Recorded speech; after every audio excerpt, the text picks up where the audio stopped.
Hey there, creative friend. It's Kelly from Collage-Lab. Today, I have something a little different to share with you.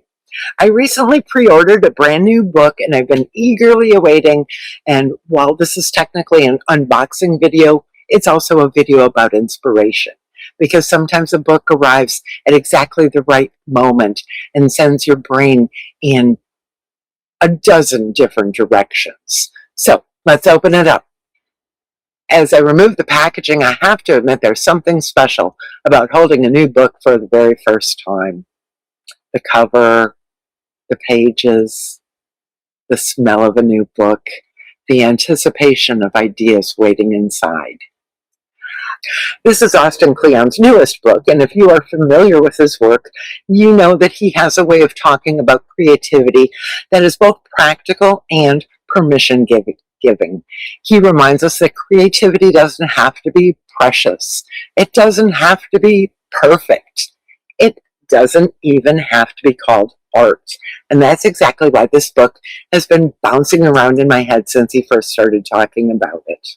As I started looking through the book, I did find myself doodling and making lots of notes.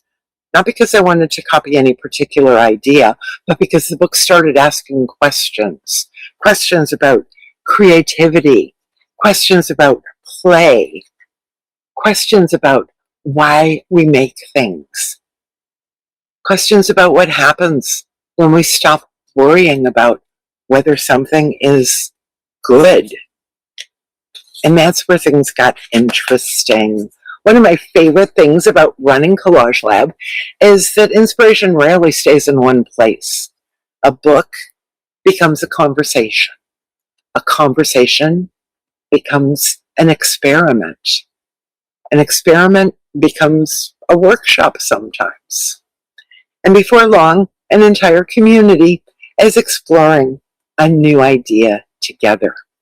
This particular book inspired not one, but two upcoming member events. Our monthly creative conversation, Coffee and Collage, this month, will explore the idea of don't call it art. Now, we're not actually banning the word art. Instead, we're exploring what happens when we remove some of the pressure that comes with that label. What changes when we think of our work as exploration, as play, as collecting, as simply experimenting, simply making? What happens? Sometimes the minute we call something art, expectations come sneaking into the room. And I think this is going to make for a fascinating discussion with my members. The second event in our monthly creative session is going to focus on creating like a kid again. Just make stuff. Because one of the themes I keep coming back to, both in this book and in my own creative practice, is the freedom that children often have when they create. They rarely are going to ask, is this good? Will people like it? Can I sell it? Does this match my style? They just make things. They just make things. They combine materials, they experiment, they play, they follow their curiosity. And honestly, that's a lesson many of us need to revisit from time to time. What I love most is that inspiration doesn't always arrive as a finished project idea. It arrives as a feeling, a question, a phrase that sticks with you.